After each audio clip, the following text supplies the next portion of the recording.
next speaker is Sir Ronald Cohen. Sir Cohen is the chair of the Social Impact Investing Taskforce established by the G8 and the Portland Trust, and he will be speaking with us about future potential. Sir Ronald.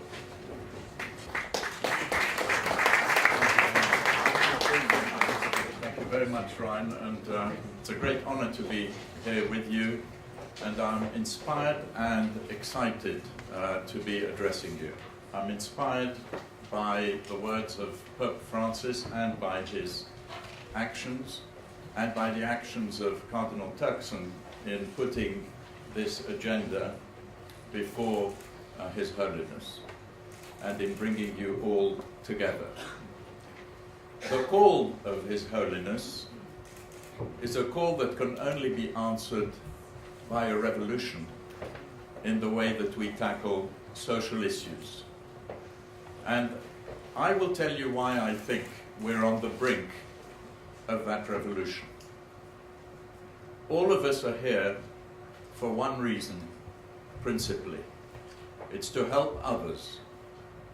We all feel a need to help others. We want to help in different ways, but that is our motivation.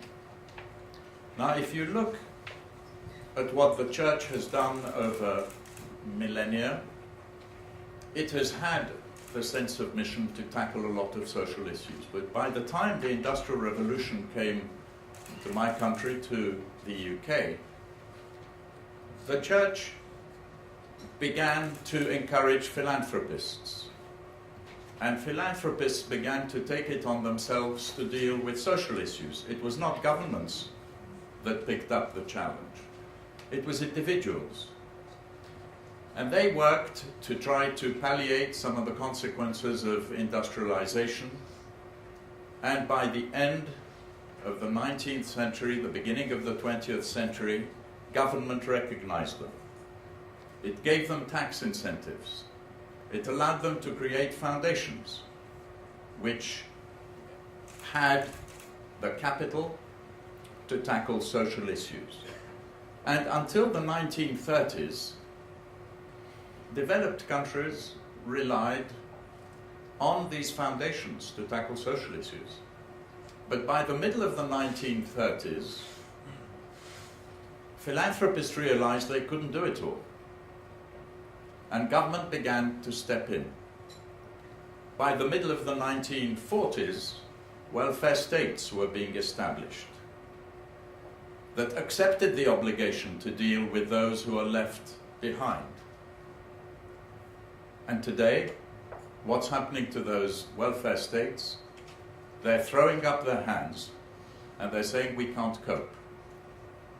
As they project forward expected social needs and their projected expenditure, there is a huge gap opening up. And that gap doesn't yet take full account of the old and aged, of the aged poor, of the old and poor, who are likely to become a major social challenge. And so, in the case of the UK, in 2000, the government asked me to look at this issue. How is it that we are managing to achieve high rates of growth for the economy through entrepreneurship, but the gap between rich and poor is getting bigger and bigger instead of smaller and smaller? And how would one begin to do something about it? As it turns out, this was an issue that had concerned me as a venture capitalist. I started a firm, an investment firm called Apex Partners, with another two founders when I was 26. I had backed a lot of people from very modest backgrounds who had made fortunes. I could see that it was helping to create wealth in the right places. But I could also see these gaps opening up. And so I agreed to lead the task force in 2000, and I discovered something very surprising. I discovered that between the public sector and the private sector, is a social sector, which has generally been disparagingly or condescendingly known as the third sector. This was the sector of charitable organizations, trying to help others. Within that sector were these foundations to which I referred, and they had huge assets. In the case of the UK, £100 billion in charitable foundations. In the case of the United States, $750 billion in charitable foundations. There were millions of people working in these not-for-profits. In the UK, 800,000-900,000 people. In the United States, 9 million. In Germany, 1.5 million. Across Europe, 11 million, working for not-for-profits. And despite these huge endowments, huge masses of money in the field, what was the common characteristic of those charitable organizations? They had no money. And most of them were very small. And why was that? I realize now, after many years of analyzing this question, the reason was traditional charity. The reason was that philanthropists gave them money and said, here's money for 2 or 3 years. Please, after that, go raise money from someone else as a sanity check. And by the way, please don't spend any money on your overheads. The result across the world was the same. Nobody has scale, virtually, and nobody has money. And so I began to ask myself the question, how can one manage to do what I did as a venture capitalist and private equity investor, funding entrepreneurs to take risks and create businesses and develop businesses? How could we do the same for people who lead charitable organizations? How could we connect them to capital? After all, what they're doing is just as worthy, if not more worthy. And it took us a while to get to the answer. And I'll fast forward to 2010. In 2010, an organization which I was privileged to set up called Social Finance came up with something called a social impact bond. And it answered the question that I had been asking myself. And these young people came to me and said, look, we have an idea. Many people contributed to develop that idea, both inside and outside of social finance. But here's the idea. We have a major problem in the UK and indeed across the world with young prisoners. As you probably know, 2/3 of young prisoners go back to prison within 18 months of release across the world. 2/3. We will go to the government and we will say, we'll raise £5 million. We will fund 3 or 4 not-for-profits over 5 to 7 years. We will help those organizations as a venture capitalist or private equity investor, we just heard, does. And if we fail to reduce the rate of reoffending by 7.5%, the investors will lose their money and it would have been a philanthropic donation. But if we are successful in reducing the rate of reoffending by 7.5% to 15%, then the government will pay back the £5 million and an increasing rate of interest that goes from 2 to 13%, according to the extent of the reduction. If you reduce the rate of recidivism by 15%, the investor would get 13%, the not-for-profit would hold on to part of the surplus. And the punchline was that government would only be paying out between 1/3 and 1/2 of the saving in the first year of these young people not going back to prison. Now, I've had a couple of light bulb moments in my life. One was when I got into venture capital, and I heard one of the early venture capitalists, General Dorio, say, I invested $70,000 in a computer company called DEC, and it's floating, and my stake's going to be worth $100 million. And that caught my attention, and I went into the business.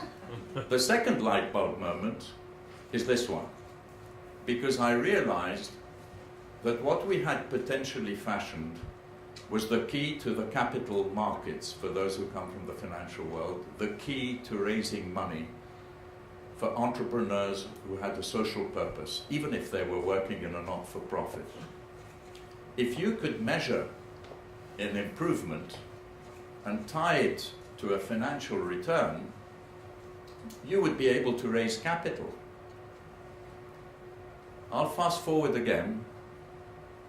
In April 2012, the British government allowed us to take all the money which was in bank accounts that had not been united with their owners for 15 years or more. There are more than 500 million pounds in these accounts which stay on the balance sheets of the banks. Our banks, the leading 4 banks, added another 200 million pounds. So we will have 700 million pounds of equity coming in over the next few years. The purpose of this social investment bank is to develop a market in impact investment in the UK. Since then, the government has introduced tax incentives, which mean essentially that if you invest in a not-for-profit organization, a charitable organization, you invest in it, you don't make a donation, you invest through a social impact bond, such as the one that I described for Peterborough Prison, then you will get pretty well the same tax treatment as if you made a donation. And the government put impact investment on the agenda of the G8 and asked me to chair a task force to catalyze a global market in impact investment. Now let me give you a glimpse into the insights that we've gained through the G8 and the vision that I can see for the future. The first thing that we realized is that there are very powerful forces pushing the development of impact investment.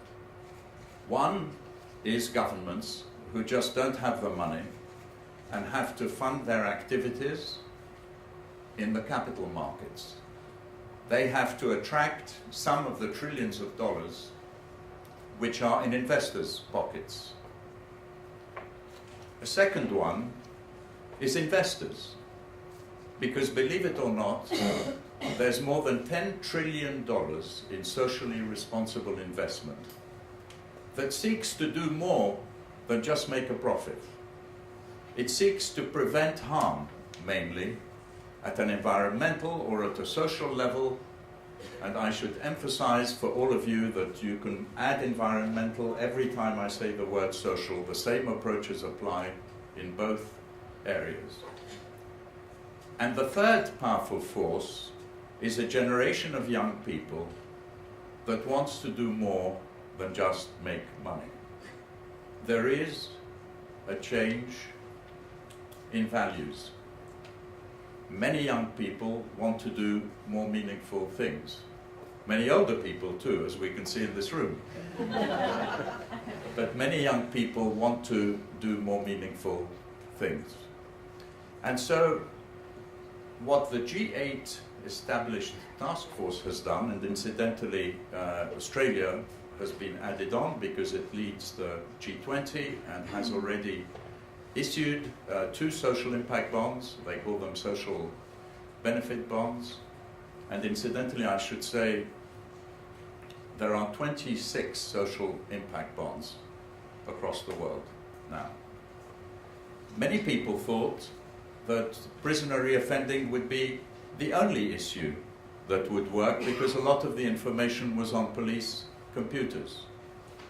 In fact, there are homelessness bonds, adoption bonds, foster parentage bonds, bonds for teenagers who are unemployed and need training in order to get into jobs, bonds for girls in Rajasthan who are dropping out of primary school. There's a diabetes bond being worked on to prevent people who have type 2 or who are pre-diabetic with type 2 diabetes from getting it. There are 700 million people across the world, Michael was mentioning it, who are either diabetic or pre-diabetic. It's a pandemic. There are bonds in some that cover every area where you can measure an outcome. What we are discovering through the work of the G8 is that people have been speaking and thinking and working on the same lines across the globe. Everyone realizes that the world cannot go on as it is. People of all faiths are putting effort into finding a way of creating a better society. And the vision that we can begin to perceive now is one where investors across a spectrum or a continuum are interested in both financial and social returns. And the social returns are measured with the same accuracy as financial ones. You can measure on a social impact bond already today a financial return of 2 to 13% and a social return which might be 5 to 35%. What is it that gives us the key for doing this? It's the fact that governments are now releasing the cost of these social issues. The UK government has put on the web, all of you can go to the Cabinet Office and find it, the cost of 650 social issues. You can now find out that the cost of a second-time reoffender is £22,000. If you're going to rehabilitate 1,000, it's worth £22 million just in savings to the government, without the improvement in that person's life. The greater happiness, the more productive family, the positive role models. We are beginning to develop a series of tools for tackling different social issues. In the development world, development impact bonds could be huge. The world has focused on direct investment, which has shot up into emerging countries, as you probably know. Official aid is being dwarfed now by direct investment and remittances. Philanthropy is a small part of it. But if you want to aid economic development, don't you have to work on the social issues that constrain it?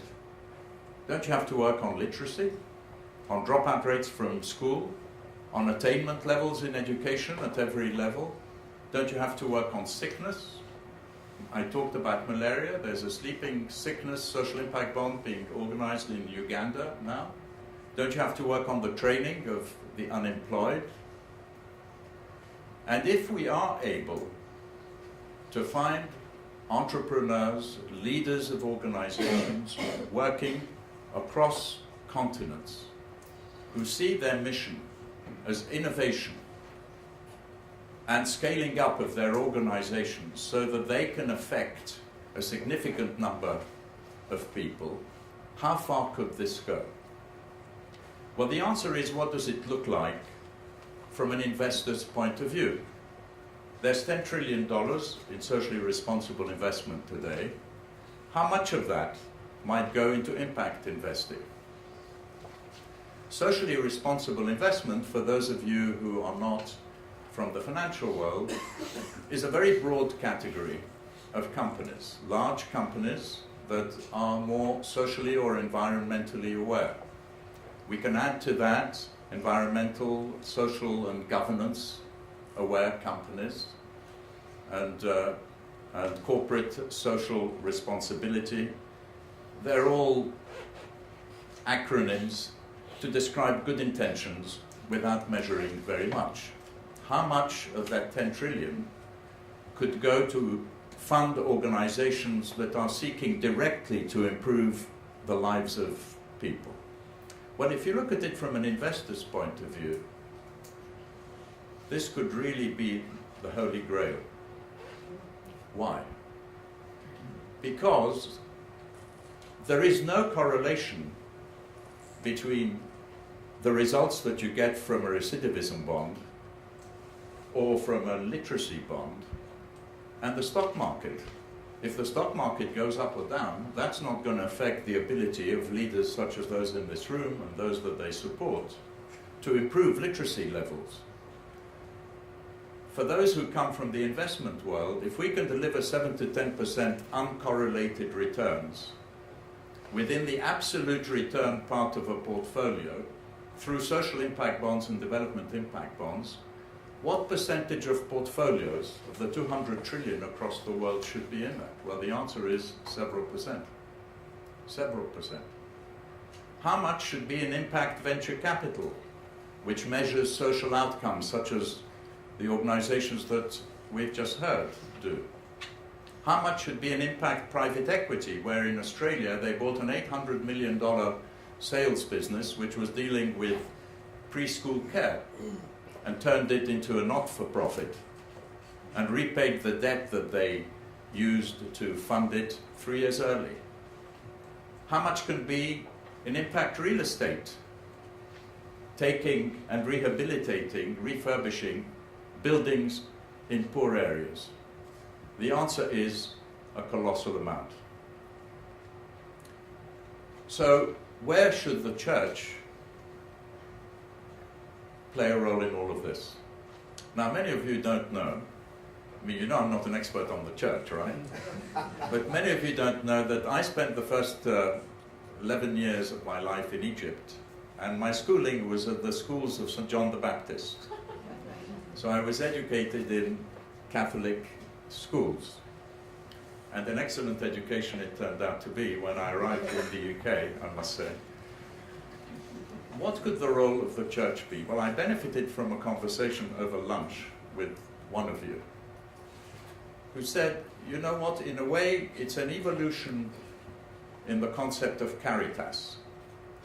In my own words, it's shifting charity from a focus on the act of giving to a focus on achieving social outcomes.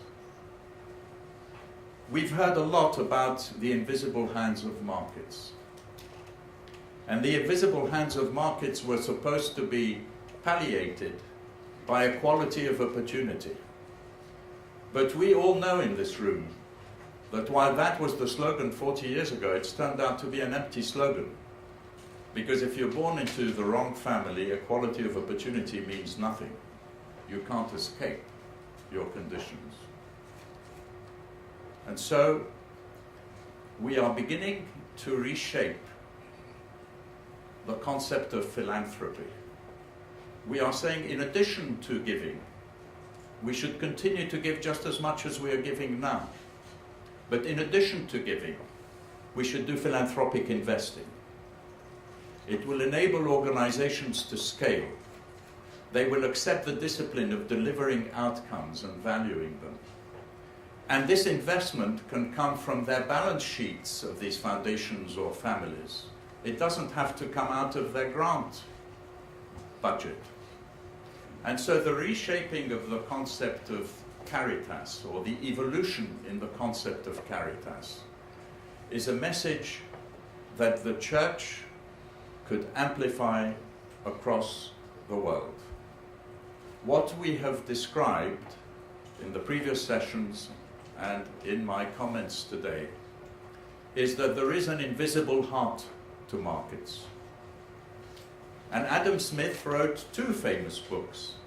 One was The Wealth of Nations, but the other, of which he was extremely proud, was The Theory of Moral Sentiment, which deals primarily with empathy. He did not coin the phrase the invisible heart of markets, but the mechanisms that I have described that attract capital from investors who look for different combinations of social and financial return and who place just as centrally as financial returns, social or environmental returns, is the invisible heart of markets. And our role is to bring the invisible heart of markets to help those whom the invisible hand has left behind. Thank you.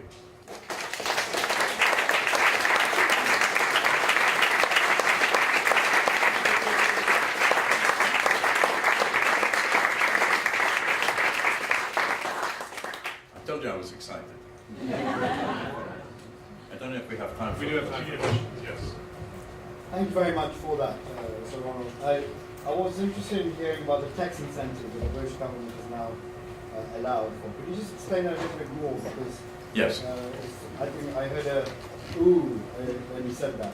Yes. So the British government accepted the argument that the incentives which exist for investment in small businesses, small and medium-sized businesses, should be extended to not-for-profit organizations. So when you invest in a social impact bond issue, or when you provide a loan with no collateral to a not-for-profit, or if you put in something that looks like equity for a not-for-profit, so a high-risk security, you can set off 30% of the investment against tax.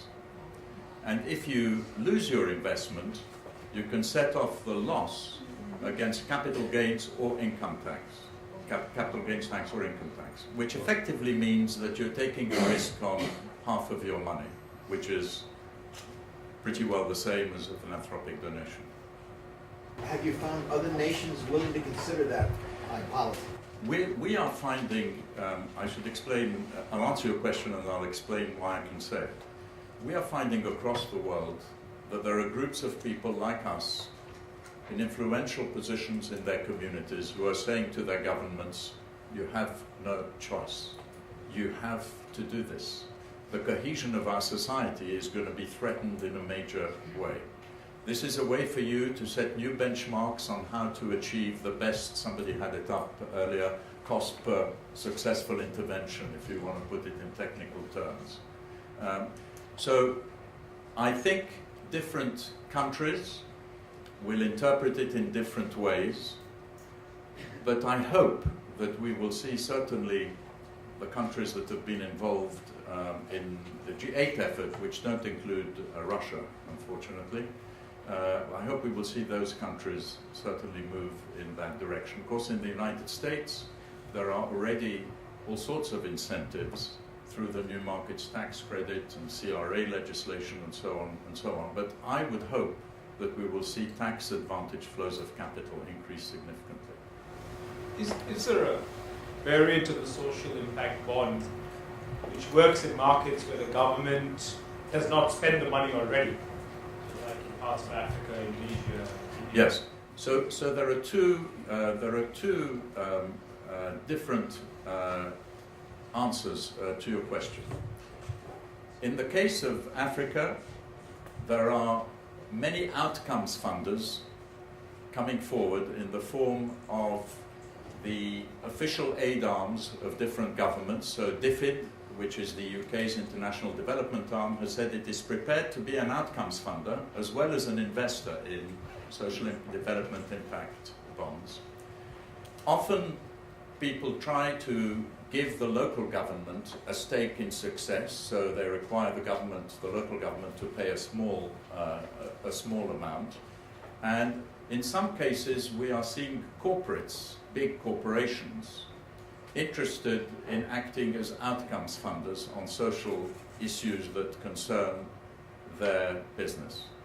But there's a second category of issue where the market can pay back the investor. If you like, development impact bonds become a cheap form of equity to implement a model to sell product at low prices. And in that case, the market is the outcomes funder. Have you linked up, Sir Ronald, the opportunity of pension deficits that exist by having the pensions invest in impact bonds, so as to not only earn a more consistent return, but also reduce the load on the sponsoring government of that pension obligation? Well, we would love you to develop the idea. And I think what is happening, truthfully, what is happening across the world is that people are innovating all the time.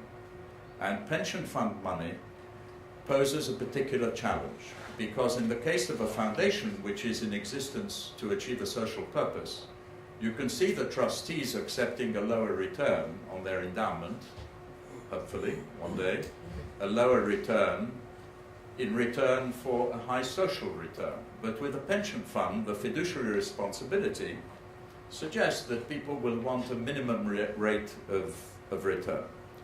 So there is an attempt in the United States, and Matt Bannock, who will be speaking tomorrow, leads the National Advisory Board in the United States of the Taskforce. There's a National Advisory Board of 20 to 30 people in every country. And one of the recommendations, which I hope we'll talk about tomorrow, is to change the ERISA legislation, which regulates the obligations of pension fund trustees.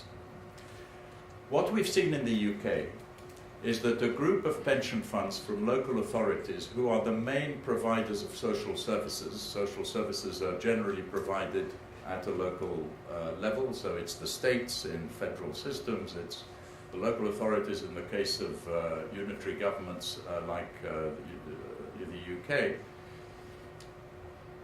They got together and they put £250 million into a pool. And they said, as long as we can achieve a social return on top of a 6% financial return, we think it's worth doing. And I think people will be surprised by the rates of return that can be achieved. In 2002, after the Taskforce, I set up an organization with partners called Bridges Ventures to invest in the poorest 25% of the UK, in the sorts of businesses that we heard about. For-profit businesses, very often, almost always located in the poorest 25% of the UK. We promised 10 to 12% net return. We've delivered more than 15%. You discover that entrepreneurship in poor areas really does not know educational or social or financial boundaries. You discover that business teams developed by entrepreneurs in these areas are more price sensitive, more asset efficient. And I could give you examples. The gym, which is open 7 days a week, 24 hours a day in poorer areas, costs £14 a month instead of £60 a month. 30 to 40% of gym users have never been able to afford a gym before. Company just got sold a share in itself at £100 million valuation. We didn't think that would be feasible in 2002 when we started out. So I think, Bruce, we're going to discover that pension funds get involved because just as with venture capital in the early days, they don't know how far this could go. The returns may not just be uncorrelated, they may turn out to be very high relative to the risk. Karen. Mr. Cohen, this has been superb. Thank you so much. You made a statement as very logical, but I'd like you to unpack it for the sake of this audience. You said for Catholic philanthropy, we came from a model of charity, which is giving. We now need to shift to looking for social outcomes. Can you unpack those differences? Thank you. Thank you. Thank you for the question. So what we found that traditional charity has achieved, not in every case obviously, because of no measurement of outcomes, is that when people give, they give for a short period of time, and then they say as a sanity check, go convince someone else, right? If we want to change that, then we have to be able to provide capital, significant capital, like the capital that went to fund organizations such as the ones that have made it to the top 100 in the world in 25 years now, the Googles, the Microsofts. There'll be social entrepreneurs who think they can really lick a social issue if they have the capital to do it. And what I'm saying, Carolyn, is we have to shift. I'm not shifting money. I'm shifting emphasis. We will continue to give in the same way that we do philanthropically today. But we are going to put emphasis also on investing behind those who can really make a difference on a social issue. And when we give money to a beggar, we don't ask ourselves the question, what is a beggar going to do with the money? Rightly. But when we give money to an organization that's capable of improving the lives of thousands or millions of people, then we have an obligation to ask ourselves the question, can we help those who really can make a difference to the greatest number? And so this emphasis on investment is actually very profound. And I think it's very important for all of us in this room to understand that impact investing is additional. It's additional to philanthropic giving. It's additional to what government is doing. When government is contracting on a social impact bond, it contracts to pay out. It has not stepped back. But it's going to pay out according to results. And instead of prescribing what needs to be done to achieve an outcome, leaving no room for innovation, it's going to enable innovation to take place with significant money. So that is how I would unpack it. We want to shift attention just on charitable giving to philanthropic investing. And I think there is another very important thing that the church can do. We are all worried about the possible tendency of for-profit companies to drift away from their mission. And it's very interesting. Jim is from Merrill Lynch. Merrill Lynch, Bank of America Merrill Lynch, was involved in issuing a social impact bond in New York State on recidivism, $13.5 million. The Rockefeller Foundation stepped in and took the first 10% of loss. That is not just an improvement in the risk level for the investor, who in any case you can't get astronomical rates of return from helping others. Just, it may make sense logically at a marginal type of argument, but it's not acceptable. What is acceptable is to reduce the risk. So you can make up to a 10-12% return. Beyond that, psychologically, people are put off by it. But you can reduce the risk, and the church could step in with the resources in its foundations and say, we will do two things, just as Rockefeller did for that bond. One, we will guarantee that this is a valid social mission because we're going to be involved in it and we have vetted it. And two, we're going to reduce the risk for other investors so that they become involved and they begin to realize that they can do good as well as do well. Thank you very much.